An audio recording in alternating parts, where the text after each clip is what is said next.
আমরা চাইতেও জানি না। এই জন্য আল্লাহ আমাদেরকে শিখাই দিয়েছেন সবচেয়ে বেনিফিশিয়াল চাওয়াগুলা কি। এই যে রব্বানা আতিনা ফিদ দুনিয়া হাসানাহ, তাও গতদিন পড়লাম, সবচেয়ে বেনিফিশিয়াল দোয়ার একটা। ربنا آتنا في الدنيا حسنة وفي الآخرة حسنة وقنا عذاب النار। দোয়া শিখাই দিচ্ছেন আল্লাহ। এটাও একটা বোঝ কিন্তু, যে দোয়াগুলা, কোরআনের দোয়াগুলাই বেস্ট দোয়া। এবং মানুষ দোয়া করতেও জানে না, চাইতেও জানে না, কি চাইতে হবে এটা মানুষ জানে না, যে জন্য আল্লাহ শিখাই দিচ্ছে। আপনাকে একটা ফেমাস গল্প বলছি না, যে আমার ভাগনারে নিয়ে গেছি একদিন বাইরে, ছোট ছিল, জুনিয়র ল্যাবরেটরি স্কুলে পড়তো। ওই সংসদ ভবনে, অনেক আগের কথা, সংসদ ভবনে সে এখন দুই বাচ্চার বাপ, মানে গ্রোন আপ মানুষ। তো ঘুরে টুরে বলছি, কি মানে কি চাস তুই, মানে তোর যা বলবি ইনশাল্লাহ দেওয়ার চেষ্টা করবো আমি, বল কি চাস তুই।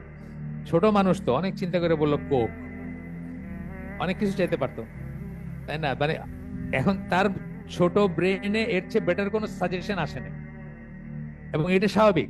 আমরা চাইতেও জানি না। এই জন্য আল্লাহ আমাদেরকে শিখাই দিয়েছেন সবচেয়ে বেনিফিশিয়াল চাওয়াগুলা কি।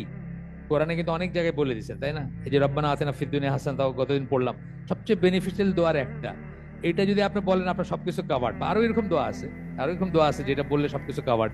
কিন্তু আমরা সেগুলো আমাদেরকে বললে আমরা একটা মেটেরিয়াল জিনিস চাবো। ও কোক চাইছে, আমি নাহলে একটা গাড়ি চাবো, নাহলে একটা বাড়ি চাবো, নাহলে একটা কিছু চাবো, যেটা এখানেই শেষ।